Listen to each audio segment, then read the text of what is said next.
வேதம் சொல்லுகிறது, பஞ்சமுள்ள காலத்திலே ஈசாக்கு விதை விதைத்தான். கர்த்தர் அவனை ஆசீர்வதித்ததினால் அவன் 100 மடங்கு அறுவடையை பெற்றுக்கொண்டான். அப்ப நம்ம ஆராதிக்கிற ஆண்டவர் யார் அப்படின்னு சொன்னா, நாம் ஆராதிக்கிற ஆண்டவர் நம்மளை எந்த இடத்துலையும் கையேந்த விடாத ஒரு ஆண்டவர். அப்படின்னா நம்முடைய தேவைகளை சந்திக்கிற கர்த்தர். ஆண்டவர் 20 லட்சம் பேரை 40 ஆண்டுகள் வனாந்தரத்தில் நடத்தினார்.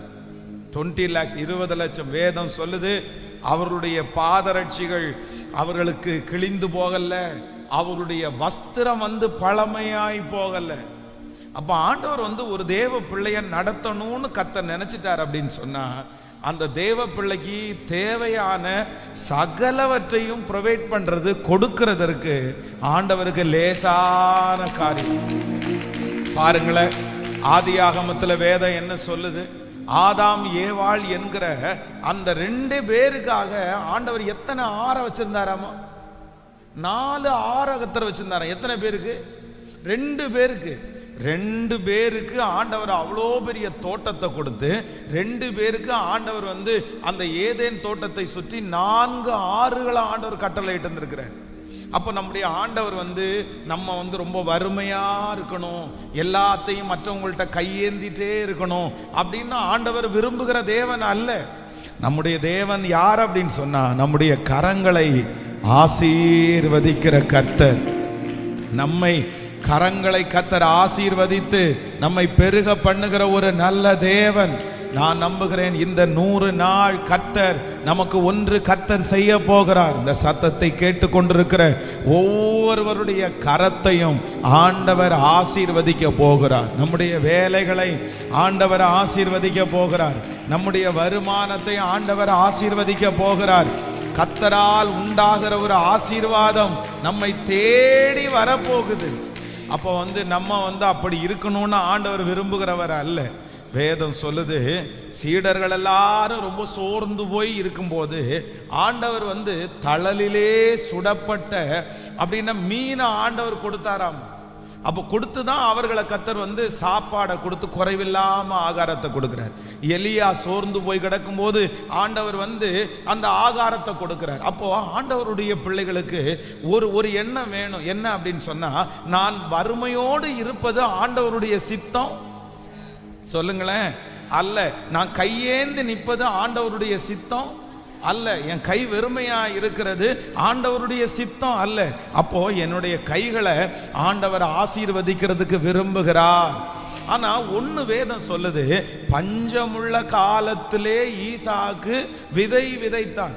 அப்ப ஆண்டவரை பொறுத்தளவுல என்ன கர்த்தர் என்ன விரும்புறாரு அப்படின்னு சொன்னா, நம்ம சும்மாவே இருக்கிறதா ஆண்டவர் விரும்ப மாட்டார், எப்பவும் விரும்ப மாட்டார். ஆண்டவர் வேதம் சொல்லுகிறது, சோம்பேறியினுடைய கைகள் ஆளுகை செய்யாது, கண்டிப்பா ஆளுகை செய்யாது. ஆண்டவர் சோம்பேறியை ஆசீர்வதிக்கிற தேவன் அல்ல, சும்மா இருக்கிறவர்களை ஆசீர்வதிக்கிற தேவன் அல்ல, வேலை செய்யாதவர்களை ஆசீர்வதிக்கிற தேவன் அல்ல. ஈசாக்கு எவ்வளவு பெரிய தைரியம் பாருங்க. பஞ்சமான காலம், வசதியே இல்லை, விதைச்சா கிடைக்குமா கிடைக்காதா நம்பிக்கையே இல்லை, அங்க நிறைய பேருக்கு நஷ்டமாயிட்டே இருக்குது. ஆனாலும் அவனுக்கு என்ன அப்படின்னு சொன்னா, நம்ம அப்படி சும்மா இருந்துடக்கூடாது, நம்ம விதைப்போம், எவ்வளவு ஆண்டவர் கொடுக்கட்டுமோ கிடைக்கட்டும், எவ்வளவு கிடைக்குமோ கிடைக்கட்டும் அப்படின்னு சொல்ற அந்த எண்ணத்தை பாருங்க. அந்த எண்ணத்தை பாருங்க. அந்த ஒரு சின்ன எண்ணத்தை கர்த்தர் கனம் பண்ணுகிறதற்கு கர்த்தர் நல்லவரா இருக்கிறார். நான் ஒரு சாட்சியை திருச்சபையில சொன்னேன் அப்படின்னு சொன்னா, ஒரு நல்ல ஓரளவு ஒரு நல்ல இன்ஜினியர், கொஞ்சம் அவர் சம்பாதிச்சுட்டே இருந்தார். அப்போ திடீரென்று ஒரு நாள் ஒரு ஆஃபீஸ்லேருந்து அவருக்கு கூப்பிட்டு, இந்த மாதிரி சார் ஒரே ஒரு டைல்ஸ் எனக்கு உடஞ்சிருச்சு ஆஃபீஸில், ஒரு ஷோரூமில், அதனால் அந்த ஒரு டைல் மட்டும் மாற்றி கொடுக்க முடியுமா அப்படின்னு கேட்டிருக்கிறாங்க. கேட்ட உடனே இவருக்கு டக்குன்னு கோவம் வந்திருக்குது. ஏன் அப்படின்னு சொன்னால், இவர் அதுக்கு முன்னாடியே நிறைய பில்டிங் கட்டி ஃபினிஷ் பண்ணி, அவர் ஒரு நல்ல இன்ஜினியர், ஓரளவு ஒரு 10-15 வீடு கட்டி அந்த மாதிரி ஒரு லெவலுக்கு வந்துட்டாரு.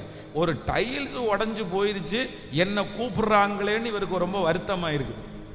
ஆனாலும் சரி, ஓகே, ஆண்டவர் சில நேரத்தில் சிறிய வேலையை கூட நம்ம ஆசீர்வதிப்பார். இவர் கரெக்டாக அந்த ஃபோன் பண்ணும்போது பார்த்தீங்கன்னா அந்த கடைக்கு ஒரு கிலோமீட்டருக்குள்ள அந்த ரோட்லேயே தான் இருந்திருக்கிறாரு. உடனே இவர் எதேர்ச்சியாக சொல்லிக்கார், சரி சார், நான் இந்த ரோட்டில் தான் வந்துட்டு இருக்கிறேன், நான் பார்க்குறேன், நீங்கள் யார் பேசுறதுன்னு கேட்டிருக்காரு. நான் கடையினுடைய ஓனர் தான் பேசுகிறேன் அப்படின்னு சொன்ன உடனே அவர் கரெக்டாக அந்த இடத்துக்கு போனார். போனோன்னா பார்த்தா மேலே இருந்து ஒரு சின்ன சுத்தியல் விழுந்து ஒரே ஒரு டைல்ஸ் மட்டும் உடஞ்சிருக்குது. உடனே அவர் சொன்னார், இந்த மாதிரி டைல்ஸை மாற்றி கொடுக்கணும்னு சொன்ன உடனே இவர் சொன்னாரா, சரி சார், நானே இதை மாற்றி கொடுத்துட்றேன்னு சொல்லிட்டு ஒரு தம்பியை கூப்பிட்டு ஒரு டைல் வாங்கி கொடுத்து அதை உடச்சி எடுத்துட்டு அந்த டைல்ஸை நீட்டாக அழகாக பண்ணி கொடுத்துட்டாரு. அந்த ஓனர் எவ்வளோ வேணும்னு கேட்டார். சார், இதுக்கெல்லாம் ஒன்றும் பெருசாக வேணாம் சார், இது ஒரு 4 ஸ்கொயர் ஃபீட்டு, சும்மா அந்த பையனுக்கு மட்டும் ஒரு 1500 கையில் கொடுத்து அனுப்புங்க, வேற ஒன்றும் பெருசாக ஒன்றும் நான் செலவு பண்ணலைன்னு சொன்ன உடனே அந்த கடையினுடைய ஓனருக்கு அவரை ரொம்ப பிடிச்சி போய் அவர் ஒரு மிகப்பெரிய தொழில் அதிபர். இவருக்கு அது தெரியவே இல்லை. அடுத்த ஆர்டர் கொடுத்தாராமா, 1 லட்சம் ஸ்கொயர் ஃபீட்டு டைல்ஸ் ஒட்டுற வேலை மட்டும் கொடுத்தாராமா. 1 லட்சம். அதுல 1 ஸ்கொயர் ஃபீட்ல அவருக்கு 3 ரூபாய் லாபம்னா கூட 3 லட்சம் ரூபாய் அவருக்கு லாபம் ஆயிடுச்சாம். அப்போ அந்த சாட்சியை ஒரு நாள் நான் சொன்னேன் சர்ச்சில். சொன்ன உடனே திருச்சபையில் இருக்கிற ஒரு வாலிப பையன் ஒரு இடத்துல இன்டர்வியூக்காக அவன் ஆன்லைனில் அப்ளை பண்ணியிருந்தான். போய் பார்த்தா அந்த இன்டர்வியூ பண்ண என்னமோ பெரிய ஆஃபீஸ்ன்னு நினச்சி போனால் சும்மா ஒரு பெட்டி கடை மாதிரி ஒன்றை வச்சுட்டு ஒருத்தர் கல்லாப்பெட்டிக்கு முன்னாடி உட்காந்துருக்க மாதிரி உட்காந்துருந்தாராமா. இன்டர்வியூ அப்படின்னு கேட்டு, சார் இன்டர்வியூ இந்த ஆர்டர் தான் சொன்னாங்க அப்படின்னு சொன்ன உடனே, நான் தான் அப்பா உட்காருன்னு சொன்ன உடனே இவனுக்கு என்னடா, இவருக்கு முன்னாடி போய் உட்கார்ந்து இன்டர்வியூ எடுக்கிறதா, இவரே பார்த்தா ஒன்றுமே படிப்பறிவு இல்லாதவரமா இருக்கு, இவன் லேப்டாப்ல எல்லாம் தூக்கிட்டு போயிருக்கிறான். அவர் சொன்னாரம்மா, உனக்கு என்ன தெரியும் அப்படின்னு கேட்டோம்னா, இந்த மாதிரி இவருக்கெல்லாம் பதில் சொல்லலாமான்னு சொல்லும்போது இந்த சம்பவம் ஞாபகம் வந்திருக்குது. எந்த இடத்துல கர்த்தர் நம்மளை ஆசீர்வதிப்பாருன்னு தெரியாது, அதனால நம்ம கொஞ்சம் பொறுத்து போவோம்னு சொல்லி அந்த பையன் பார்த்தீங்கன்னா அந்த இன்டர்வியூ ரொம்ப அழகாக அட்டன் பண்ணா. அந்த மனுஷனும் பார்த்தீங்கன்னா பெரிய ஆளாக இருந்திருக்காரு. அவர் இவனுடைய கீழ்ப்படிதலை பார்த்து, எப்பா இது 4வது ஆளு, ஒருத்தம் கூட என்ன மதிக்கல, ஆனா ஃபர்ஸ்ட் மதிச்சு உட்கார்ந்துருக்கிறோம் நீ தான் அப்படின்னு சொல்லி அவனுக்கு நல்ல சம்பளத்தில் ஒரு வேலையை கொடுத்துருக்கிறார். அப்போ ஆண்டவருடைய பிள்ளைகளே, இந்த நிலைமை மாறணும்.